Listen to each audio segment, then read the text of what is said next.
America के राष्ट्रपति Donald Trump ने एक चौंका देने वाला ऐलान किया है। पूरी वर्ल्ड सरप्राइज्ड है।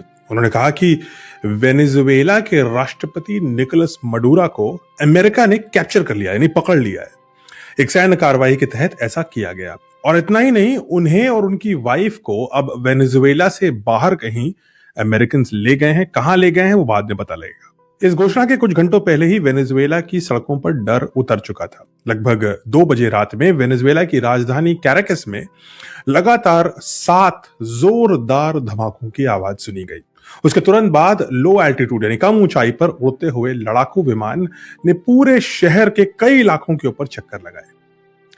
कुछ ही घंटों के भीतर उनके राष्ट्रपति निकोलस मडूरो ने पूरे देश में स्टेट ऑफ इमरजेंसी घोषित कर दिया। स्थिति कितनी गंभीर थी इसका अंदाजा इस बात से लगाया जा सकता है कि अमेरिकन यानी US federal aviation administration FAA ने वेनेजुएलन एयर स्पेस पर सभी अमेरिकन कमर्शियल फ्लाइट्स पर तुरंत रोक लगा दी।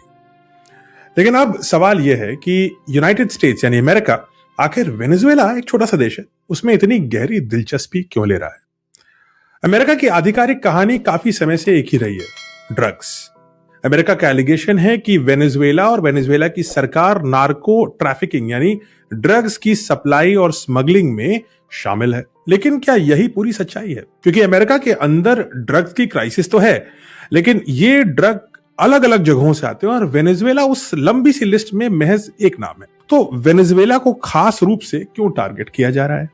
और इसी कारण से इस पूरे घटनाक्रम के तथ्यों को और गहराई से जांच करके परतों के भीतर जाकर के ये समझना जरूरी है कि असल वजह क्या हो सकती है जिसके कारण दुनिया का सबसे बड़ी अर्थव्यवस्था, सबसे शक्तिशाली मिलिट्री और सबसे बड़ा जो देश है इन टर्म्स ऑफ शक्ति और वर्चस्व, वो एक छोटे से देश में इतना ज्यादा इंटरेस्टेड है। और ये बात महज कुछ प्रेस ब्रीफिंग्स या मीडिया नोट से जाहिर नहीं हो सकते। तो असली खेल क्या है? असली खेल कुछ और नहीं, वही पुराना कारण है, ऑयल यानी पेट्रोलियम। तो जरा बात करते हैं पेट्रोलियम की। आप स्वाभाविक रूप से सोच रहे होंगे कि अमेरिका को वेनेजुएला के तेल की क्या जरूरत पड़ गई। स्टैटिस्टिक्स के हिसाब से जाएं तो आज अमेरिका यूएस दुनिया का सबसे बड़ा ऑयल प्रोड्यूसर है। शेल रेवोल्यूशन के बाद अमेरिका का ऑयल प्रोडक्शन बहुत तेजी से बढ़ा है। अब शेल क्या होता है? शेल वो क्रूड ऑयल होता है जो शेल रॉक फॉर्मेशन से ड्रिलिंग और हाइड्रोलिक फ्रैक्चरिंग यानी फ्रैकिंग के जरिए निकाला जाता है। 2008 में America 50 lakh barrels per day निकालता था। एक बैरल में लगभग 160 लीटर तेल होता है। 2010 के पूरे दशक में अमेरिका फ्रैकिंग यानी शेल से तेल निकालने का जो टेक्नोलॉजी है उसमें मास्टर करता गया और 2024-25 तक आते आते अमेरिका का internal oil production 5 million barrel से बढ़ के 13 से 14 मिलियन बैरल तक पहुंच गया, यानी लगभग 3 गुना हो गया। और आज अमेरिका सऊदी अरेबिया से भी ज्यादा तेल प्रोड्यूस कर रहा है। सऊदी अरेबिया का आंकड़ा लगभग 10 से 11 मिलियन बैरल्स पर डे है। और अगर बात करें वेनेजुएला की, जो दक्षिणी अमेरिका के कॉन्टिनेंट में स्थित है, 2010 के दशक में लगभग 3 मिलियन बैरल्स पर डे तक ही तेल का प्रोडक्शन करता था। तो सवाल यह उठता है कि अगर अमेरिका इतना तेल खुद प्रोड्यूस कर रहा है तो फिर वेनेजुएला उसके लिए इतना इंपॉर्टेंट क्यों है तेल के मामले में? और इसका जवाब सीधा नहीं है, हमें एक परत और खोदनी पड़ेगी। क्योंकि सारा क्रूड ऑयल एक जैसा नहीं होता। तेल सिर्फ नाम का नहीं होता, उसकी डेंसिटी द्वारा पहचाना जाता है। और इसके लिए एक साफ न्यूमेरिकल पैमाना होता है जिसको बोलते हैं API ग्रेविटी। API ग्रेविटी बताता है कि तेल कितना हल्का है या कितना भारी है। जितनी ज्यादा API ग्रेविटी की संख्या होगी, तेल उतना ही हल्का यानी लाइट होगा। जितना कम API ग्रेविटी, तेल उतना ही हैवी। अब इसे बिल्कुल साफ समझिए। सबसे पहले आता है लाइट क्रूड ऑयल। इसकी API ग्रेविटी 40 डिग्री से ज्यादा होती है, यानी ये पतला होता है, लगभग जैसे स्मूदी होती है या लस्सी होती है, ये वैसा होता है।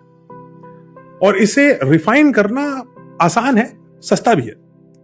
और इसके बाद आता है मीडियम क्रूड ऑयल, जिसकी API 30 से 40 डिग्री के बीच में होती है। इसके अंत में सबसे नीचे आता है हेवी क्रूड ऑयल, जिसकी API ग्रेविटी 30 डिग्री से कम होती है। हेवी क्रूड काफी गाढ़ा होता है, स्टिकी होता है, इनफैक्ट ये तेजी से बहता भी नहीं है। इसे रिफाइन करना मुश्किल होता है और ऐसा करना एक्चुअली में महंगा भी होता है। लेकिन एक बात और भी जरूरी है, पेट्रोलियम के पूरे साइकिल में महज क्रूड ऑयल को निकालना ही एक प्रोसेस नहीं है। इसके अलावा बहुत सारे और प्रोसेसेस हैं। और जो सबसे इंपॉर्टेंट प्रोसेस आता है वो होता है क्रूड ऑयल को रिफाइनरीज में डालना। रिफाइनरीज एक तरह की इंडस्ट्री है जो डिस्टिलेशन का एक प्रोसेस यूज करती है, उसकी डिटेल में नहीं जाएंगे, लेकिन उस डिस्टिलेशन के प्रोसेस से वो क्रूड ऑयल को कन्वर्ट करती है एविएशन ऑयल में, पेट्रोल में, डीजल में, केरोसिन में, और जो हैवी ऑयल होता है जिसको शिप्स में यूज करते हैं उसमें भी। रिफाइनरी किसी एक तरह के तेल को ही प्रोसेस करने के लिए बनी होती है, यानी अगर कोई रिफाइनरी लाइट ऑयल को प्रोसेस करने के लिए बनी है जो स्मूदी जैसा होता है, तो वो सिर्फ लाइट ऑयल ही प्रोसेस करेगी, और अगर कोई हैवी ऑयल को प्रोसेस करने के लिए बनी है तो वो लाइट ऑयल प्रोसेस नहीं कर पाएगी, वो सिर्फ हैवी ऑयल प्रोसेस करेगी। अब ये बात आप समझ गए, तो अब असली बात पर चलते हैं। अमेरिका में जो शेल ऑयल निकाला जाता है वो ज्यादातर लाइट क्रूड होता है, यानी उसका जो एपीआई ग्रेविटी है वो 40 से ऊपर होता है। लेकिन दूसरी तरफ अमेरिका की ज्यादातर रिफाइनरीज लाइट ऑयल के लिए बनी ही नहीं थी, क्योंकि जब ये बनी थी तो अमेरिका में शेल ऑयल होता ही नहीं था, और ये सारी की सारी रिफाइनरीज बनी है हैवी क्रूड के लिए, यानी कि वो क्रूड जिसका जो एपीआई ग्रेविटी है वो 30 डिग्री से कम है।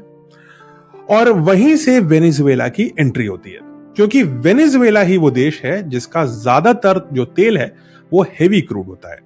अब कहने को तो heavy crude is the worst form of petroleum, लेकिन चूंकि अमेरिका की सारी रिफाइनरीज बनी हुई हैं हैवी क्रूड को प्रोसेस करने के लिए, इसलिए अमेरिका के लिए हैवी क्रूड काफी इंपॉर्टेंट है। और इसीलिए वेनेजुएला अमेरिका के लिए एक ऑयल प्रोड्यूसर ही नहीं है, बल्कि एक स्ट्रेटेजिक नेसेसिटी बन चुका है।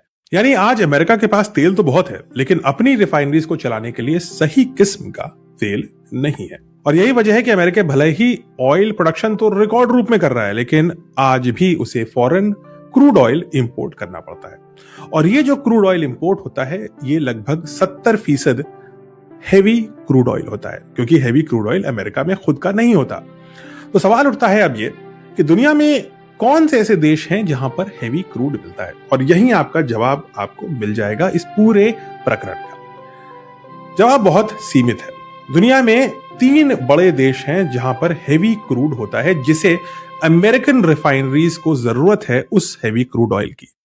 वो 3 देश कौन से हैं? कनाडा, जो अमेरिका के नॉर्थ में है, वेनेजुएला, जिससे अमेरिका का अब संघर्ष चालू हो चुका है, और तीसरा बड़ा नाम है रशिया। अब जरा ऑयल रिजर्व्स पे नजर डालते हैं, यानी किसी देश में कितना ऑयल अभी उसके अंदर, उसकी धरती के नीचे है जो अभी निकाला नहीं गया है। ऑयल रिजर्व्स के बारे में बात करें तो दुनिया का सबसे बड़ा प्रोवन ऑयल रिजर्व का देश आपको लगता है कौन होगा? Saudi Arabia, Iran, Iraq? नहीं, इनमें से कोई नहीं है। इसका सही जवाब है, अब आप गेस कर लेंगे, वेनेजुएला।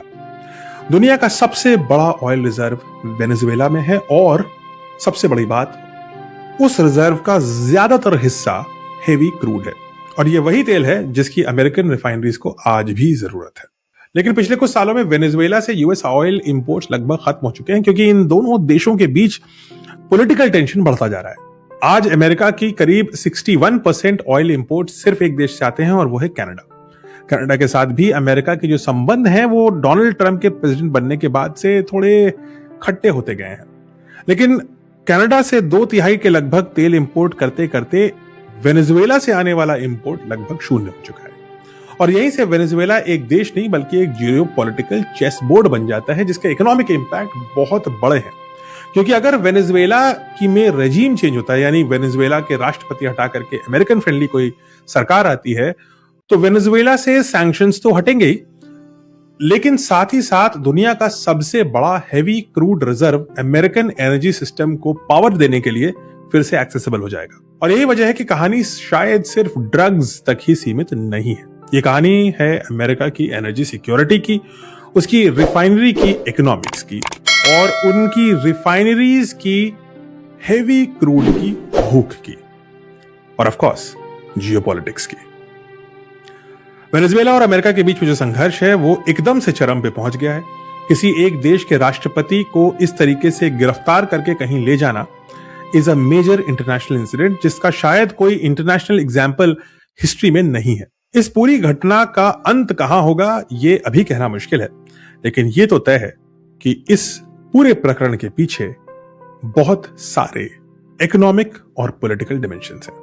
जुड़े रहिएगा, जैसे जैसे ये स्टोरी डेवलप होगी हम आपको इसके वो तथ्य बताएंगे जो शायद आपको रेगुलर मीडिया में नहीं मिलेंगे।